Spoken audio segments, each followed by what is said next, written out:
ఇచ్చి ఆ రోజున్న మార్కెట్ ధర కంటే వీళ్ళకు తక్కువ ధరకి భూములు ఇస్తారు. ఎక్కడైనా రాష్ట్రంలో, దేశంలో, ప్రపంచంలో ఎక్కడైనా ప్రభుత్వాలు చేస్తాయి. ఎందుకంటే పరిశ్రమలు అనేవి వేర్వేరు ప్రాంతాల్లో ఉంటే అన్ని ప్రాంతాల్లో కాలుష్యం అవుతుంది, ఇబ్బంది అవుతుంది, అనుమతులు కూడా ఇబ్బంది అవుతుంది అని చెప్పి ప్రభుత్వాలే స్వయంగా ఒక చోట 100 ఎకరాలు కావచ్చు, 200 ఎకరాలు కావచ్చు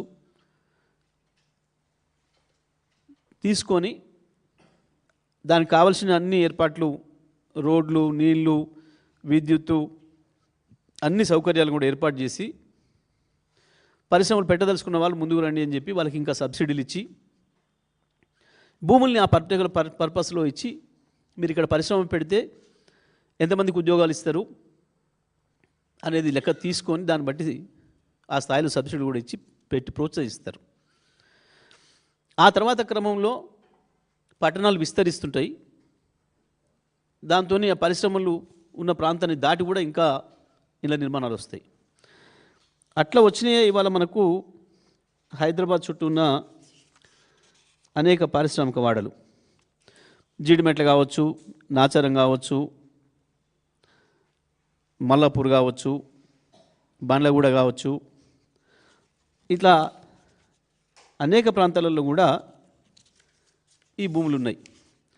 ఇవాళ ఇప్పుడు మనం నాచారం తీసుకుందాం, లేకపోతే బాలనగర్ తీసుకుందాం. బాలనగర్ ప్రాంతంలో ఇవాళ గజం 1,50,000 రూపాయలు తక్కువ ఉంటుంది. కానీ ఇవాళ అక్కడ రేవంత్ రెడ్డి అక్కడ ఉన్న ఒక పారిశ్రామికవేత్తకి దానికి కేవలం మార్కెట్ రేటు రిజిస్ట్రేషన్ వాల్యూ 10,000 ఉంది. అందులో మీరు 30% కడితే చాలు ప్రభుత్వానికి, అంటే 3,000 కడితే చాలు, అది మీకు ఇచ్చేస్తా అని చెప్పి ఈ పాలసీ, ఈ హిల్ట్ పాలసీ లక్ష్యం. హిల్ట్ పాలసీ అంటే ఏంటంటే బాలనగర్లో ఉన్న భూమి వీళ్ళ పాలసీ ప్రకారం రిజిస్ట్రేషన్ వాల్యూ వాళ్ళు అక్కడ ఎంత ఉందో తీసుకొని ఆ రిజిస్ట్రేషన్ వాల్యూకు దాంట్లో 30% మీరు మాకు కట్టండి, అది మీకు సొంతం ఇచ్చేస్తా.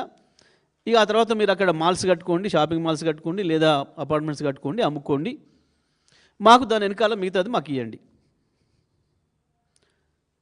ప్రభుత్వానికి కట్టేది 3 కోట్లు అయితే ఎకరానికి, వీళ్ళ అనుయాయులకు, వీళ్ళ అన్నదమ్ములకు, వీళ్ళ బంధుమిత్రులకు ఇచ్చేది 30 కోట్లు. ప్రభుత్వానికి ఇచ్చేది 3 కోట్లు, వీళ్ళకి ఇచ్చేది 30 కోట్లు.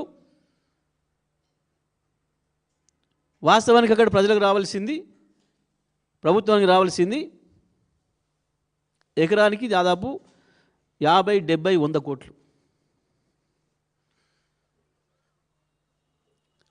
ప్రభుత్వానికి 3 కోట్లు, వీళ్ళకి 30 కోట్లు, ఇంకో 30 కోట్లు వాడికి. ఇది ఈ స్కామ్. అసలు ఏంటిది ల్యాండ్ స్కామ్ అని అంటే ఎకరానికి 100 కోట్లు రావాల్సింది ప్రభుత్వానికి, ప్రజల కొరకు రావాల్సింది, దానికి కేవలం 3 కోట్లు, 4 కోట్లు, 5 కోట్లు ప్రభుత్వానికి కట్టించి దానికి 10 రెట్లు వీళ్ళు ఇంటోళ్ళు తీసుకొని ఇంకొక 10 రెట్లు వాడు లాభం పెట్టేట్టు. అంటే దాదాపు 10,000 ఎకరాల భూమి, 10,000 ఎకరాల భూమి ఈ రకంగా అన్యాక్రాంతం చేయబోతున్నాడు ఈ పాలసీ పేరు మీద. ఇంతకు మించిన దుర్మార్గం ఇంకొకటి ఉండదు. వాస్తవానికి ప్రతి సిటీలో, పెరుగుతున్న సిటీలో ఇటువంటివి వస్తాయి, కానీ వాటిని ప్రజల అవసరాల కొరకు తీసుకొస్తారు, వాడతారు. ముంబైలో కూడా వచ్చింది గతంలో ఈ సమస్య. ముంబైలో ఇటువంటి సమస్య వచ్చినప్పుడు ఆ పారిశ్రామిక వాడలన్నీ రకరకాల కారణాల చేత మూతపడతాయి. కాలక్రమంలో కొన్ని వాటి ఉత్పత్తులే అవసరం లేకుండా పోతుంది సమాజానికి, లేదా పాత ఇండస్ట్రీ ఉపయోగపడదు, పనిచేయదు, లేదా నడపలేక కొన్ని రకరకాల కారణాల చేత మూతపడతాయి. పడ్డప్పుడు దానికి సంబంధించిన వాళ్ళు ప్రభుత్వాలను అప్రోచ్ అవుతారు. ఇక్కడ మూతపడింది, కొన్నేమో కాలుష్యం కనుక ఎక్కువ ఉన్నాయి అయితే ఆ ప్రాంత ప్రజల అభ్యంతరాలు వస్తాయి, మేము ఇండ్లు కట్టుకున్నాం, మాకంతా కూడా కాలుష్యం వస్తుంది అని చెప్పి తీసేం మార్చమని చెప్పి మారుస్తారు. మన దగ్గర కూడా అది మన గత ప్రభుత్వం ఉన్నప్పుడే వచ్చింది ఈ సమస్య. వచ్చినప్పుడు వాళ్ళందరూ కూడా మమ్మల్ని అప్రోచ్ అయ్యారు. మరి ఇట్లా ఉన్నాయి సార్, మేము మాకు అనుమతి ఇస్తే మేము వాటిని మార్చేసేస్తే పారిశ్రామిక ప్రాంతం నుంచి తీసేసి మా గ్రీన్ జోన్లోకి ఇస్తే మేము వేరే చేసుకుంటామని చెప్పి వచ్చాను. ఇస్తే మేము ఇవ్వమని చెప్పాను. కేటీఆర్ గారు చాలా స్పష్టంగా ఎట్టి పరిస్థితుల్లో కూడా అట్లా మీకు ఇచ్చేవి కావు, మీకు ఓనర్షిప్ ఇచ్చేది ఉండదు, అవి ప్రభుత్వ భూములు, తిరిగి ప్రభుత్వం వెనక్కి తీసుకుంటుంది, ప్రజల అవసరాల కొరకు వాడుతుంది. ఎందుకు అనంటే ఆ ప్రాంతంలో గ్రీనరీ పెంచడం అనేది ఒక అవసరం, లేదా ఆ ప్రాంతంలో పార్కులు కట్టడం కావచ్చు, పెరిగిపోతున్న జనాభాకు అవసరమైన పద్ధతిలో శ్మశానాలు కేటాయించడం కావచ్చు, లేదా పెరిగిన జనాభాకు అందుబాటులోకి తీసుకురావడానికి ఆసుపత్రుల నిర్మాణం కావచ్చు, లేదా ఇంకా ఏదైనా గ్రీన్ ఇండస్ట్రీస్ ఉంటే తీసుకురావడం కావచ్చు, లేదా ఆ ప్రాంత యువత కొరకు ఆట స్థలాలు కేటాయించడం కావచ్చు.